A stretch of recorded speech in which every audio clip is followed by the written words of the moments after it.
Cricket world cup league 2 में round 4 की अब बारी है और 3 राउंड कंप्लीट होने के बाद अब फाइनली चौथा राउंड जो है वो शुरू होने वाला है। नीदरलैंड्स इसे होस्ट करेगा, कनाडा और यूएसए यहाँ पर टूरिंग टीम्स होने वाली है। और यहाँ पर अगर देखें तो 6 कुल मिलाकर ओडीआई मैचेस होने हैं और हर टीम को 4-4 मैचेस खेलने हैं, एक टीम दूसरी टीम, क्योंकि फॉर्मेट आप ऑलरेडी जानते ही हैं कि आखिर लीग 2 का फॉर्मेट जो है वो किस तरह से काम करता है। अब यहाँ पर देखिए, सबसे पहले जान लेते हैं कि आखिर ये तीनों टीमें जो है इस वक्त पॉइंट्स टेबल पर कहां पर है। तो अगर आप पॉइंट्स टेबल की तरफ नजर दौड़ाएंगे तो सेकंड नंबर पर इस वक्त कनाडा मौजूद है, जहां पर इकलौती टीम अभी तक बनी हुई है जिन्होंने कोई भी मैच नहीं हारा। एक ही राउंड हालांकि उन्होंने खेला है, 4 मैच खेले, चारों में उन्होंने जीत मिली है और 8 पॉइंट के साथ एक अच्छा खासा मिनट के साथ वो दूसरे नंबर पर यहाँ पर बने हुए हैं। 1 पॉइंट से स्कॉटलैंड से वो पीछे है, लेकिन मैच अभी उतने होने बाकी जितने स्कॉटलैंड के हुए हैं। उसके बाद अगर आप देखेंगे यहाँ पर नीदरलैंड, तो वो चौथे नंबर पर है 4 मैचों में 4 पॉइंट के साथ, जहां पर उन्होंने 2 मैच जीते थे नेपाल सीरीज में, जब नेपाल में जाकर उन्होंने वहां पर। और उसका यूएसए की बात करें तो यूएसए अब फाइनली शुरुआत करेगी अपने लीग 2 के सफर की, और अभी तक उनकी शुरुआत अभी तक हुई नहीं है इस लीग 2 में। अगर हम बात करें तो यहाँ पर अगर आप देखेंगे तो कनाडा और नीदरलैंड दोनों के पास ही नंबर 1 स्पॉट को ग्रैब करने का इस राउंड के खत्म होने के बाद एक बहुत अच्छा मौका है। अगर यहाँ पर कनाडा जो है, अगर आप देखें 8 पॉइंट्स पर है, अगर वो 10 अगर 3 मैच वो जीत जाती है तो मेक श्योर करेंगे कि वो नंबर 1 पर आ जाएंगी। भले नीदरलैंड इस राउंड में 4 के 4 मैच जीत जाए, लेकिन माफ कीजिएगा, जी हाँ, 4 के 4 मैच जीत जाए तो नहीं हो पाएगा कनाडा का 3 मैच का। लेकिन अगर वो एक मैच नीदरलैंड को हराने में कामयाब हुए और यूएसए को तो हरा दिए, अगर 3 मैच कनाडा जीता तो वो नंबर 1 पर तय है कि इस राउंड फिनिश करेंगे। लेकिन इतना आसान यहाँ पर होगा नहीं, बहुत सारे चैलेंजेस उनके लिए वेट यहाँ पर कर रहे हैं। एंड सबसे पहले शुरुआत करते हैं यहाँ पर थोड़ा बहुत ग्राउंड के बारे में बताइए, कंडीशन वगैरह के बारे में बताइए, क्या कुछ एवरेज स्कोर वगैरह यहाँ रहता है, टॉस जीतकर क्या ज्यादा बेटर रहेगा, ये सारी चीजें पहले जानना जरूरी हो जाए। नहीं, जरूर देखें। अगर हम बात करें इस राउंड की, वुरबर्ग क्रिकेट क्लब यहाँ होने वाला है, ये यहाँ वीसीसी में।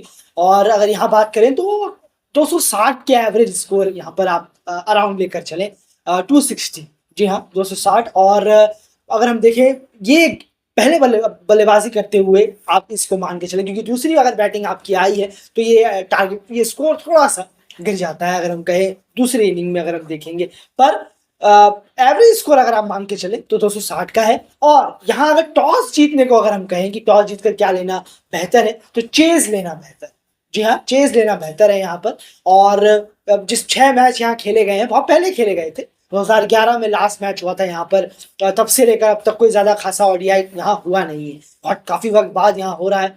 और 6 मैच में से 5 मैच टीम चेस करने वाली जीती और 1 मैच डिफेंड करने वाली टीम जीती है। तो यहाँ पर चेस जो है वो आसान हो जाता है और डिफेंड जो है वो मुश्किल हो जाता है। बिल्कुल, तो ये कहीं ना कहीं हाल है। तो टॉस जीतकर जो पहले फील्डिंग लेने वाला जो फैसला है वो कहीं ना कहीं अब तक बहुत भारी पड़ा है। मेरा भारी से हमारा मतलब है कि बहुत फ्रूटफुल पड़ा है उस टीम के लिए जिन्होंने टॉस जीतकर पहले फील्डिंग यहाँ पर ली है, क्योंकि 6 में से 5 बार यहाँ पर चेस करने वाली टीम ने जीता है। हम यहाँ बात कर रहे हैं ओडीआई की। खैर, उसके बाद अगर यहाँ पर जानते हैं हेड टू हेड के बारे में, इन टीम्स के बारे में, क्योंकि मुझे लगता है कि नीदरलैंड जो है उन्होंने डोमिनेट किया हुआ है कनाडा और यूएसए के खिलाफ ओडीआई हेड टू हेड। नहीं, जरूर देखें, नीदरलैंड्स का जो कनाडा के खिलाफ ओडीआई रिकॉर्ड है उसमें 9 मैच खेले हैं दोनों ने आपस में, 8 नीदरलैंड ने जीते हैं और 1 नॉट रिजल्ट रहा है। तो कनाडा अभी तक खाता नहीं खोल पाया है। देखेंगे, वेट करना होगा कि क्या जीत मिलेगी या नहीं।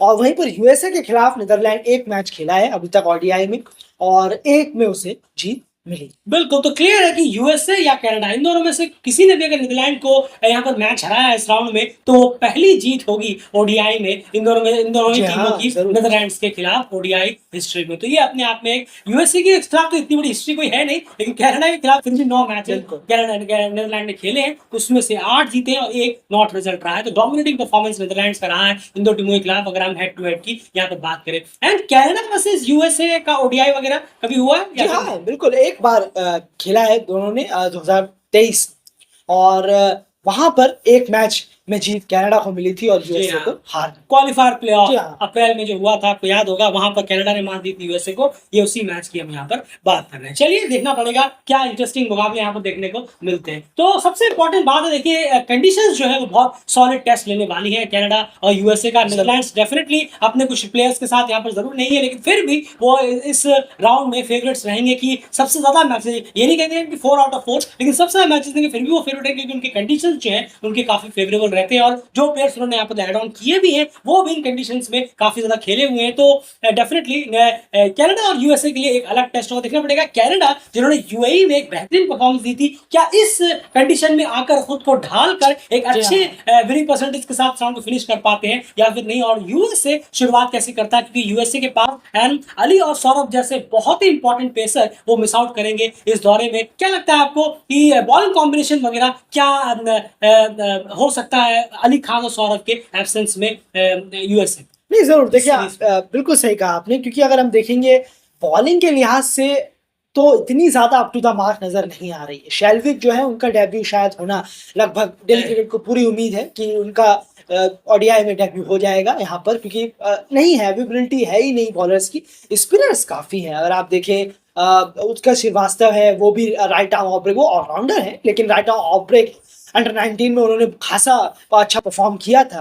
उन्होंने अंडर 19 और इंटरनेशनल में बहुत फर्क होता है, बहुत नॉर्थ और साउथ जैसा फर्क होता है, एकदम अलग ही बिल्कुल। पर राइट आर्म ऑफ ब्रेक वो हो जाते हैं। यासिर मोहम्मद भी पेसर नहीं है, और उसके बाद हम बात करें हरमीत सिंह, वो भी पेसर नहीं है। तो पेसर का एक जैसी सिंह है वो एक पेसर, उनका वो तो खैर नई बॉल से आएंगे, शेल्विक भी आएंगे। तो स्पिनर्स को लेकर सामने उतरी है यूएसए, तो बॉलिंग के डिपार्टमेंट में इतनी ज्यादा खरी नहीं उतर रही है। हाँ, ऐसा नहीं है कि ये मत सोचिएगा कि स्पिनर के लिए इस विकेट में कुछ नहीं है, स्पिनर खराब चले जाएंगे, ऐसा बिल्कुल नहीं है। डेली क्रिकेट वापस से कहेगा कि 15-20 ओवर के बाद जब बॉल पुरानी होगी तब स्पिनर यहाँ इफेक्टिव काफी नजर आएंगे। लेंथ और आपको अच्छी ग्रिप बनानी होगी टर्न कराने के लिए, थोड़ा मेहनत करना पड़ेगा टर्न कराने के लिए।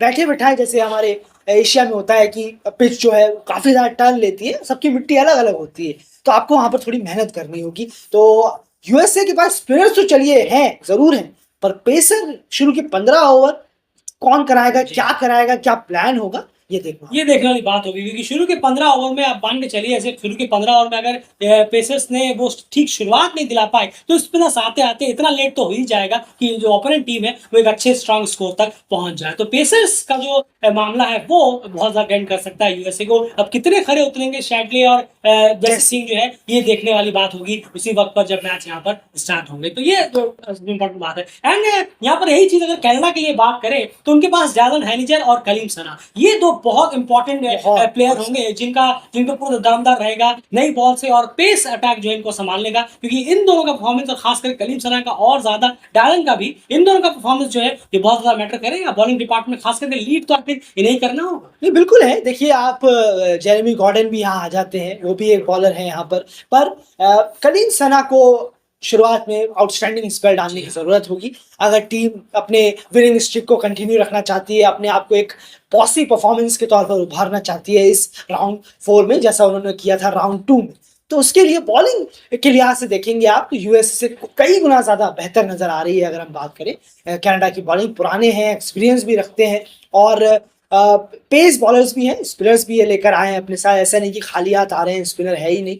साद बिन जफर उनके सबसे बड़े बहुत अच्छे एक्सपीरियंस प्लेयर, हर्ष ठाकेर है, वो भी बॉलिंग कराएंगे, बहुत बॉलिंग कराएंगे, वो नजर आएंगे बॉलिंग कराते हुए।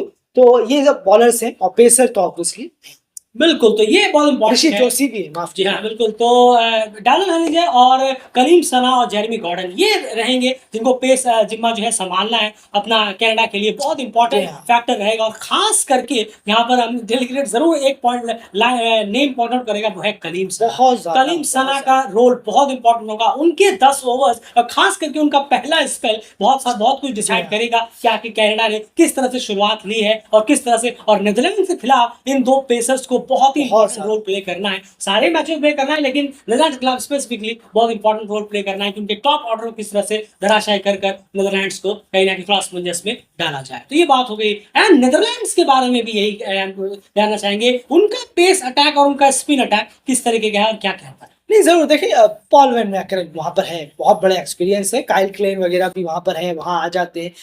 प्रॉब्लम यहाँ बॉलिंग में नहीं आ रही है नीदरलैंड्स के लिए, बैटिंग में बहुत बड़ी प्रॉब्लम है। बिल्कुल, वो हमने पहले राउंड में भी देखा था नीदरलैंड्स। बिल्कुल सही कहा आपने, ये एक बहुत बड़ा इशू है।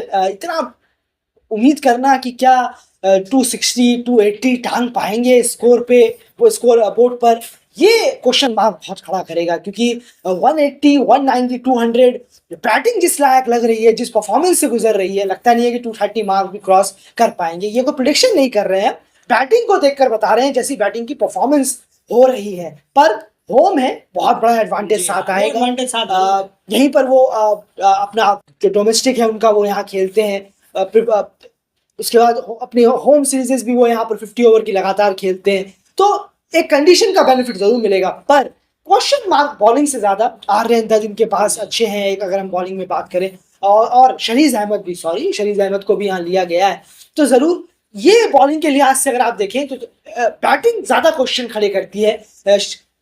वेस्ले बैरिसी को ले रहे हैं जिनका परफॉर्मेंस ही नहीं, ये अपने आप में एक बहुत बड़ी बात है। और ये क्वेश्चन साकिब जुल्फिकर को लिया नहीं है, जो अच्छा कर रहे थे एक बॉलिंग से भी बैटिंग से भी। तो लोगान वैन बीक, बेस्ट जिलिट जैसे बॉलर तो ऑब्वियसली है ही नहीं। तो बैटिंग में ज्यादा कंसर्न है, स्कॉट एडविन भी ऐसा परफॉर्म कर नहीं रहे हैं, और बॉलिंग में बैटिंग के मुकाबले कम ही अगर आप देखिए सरदर्द है।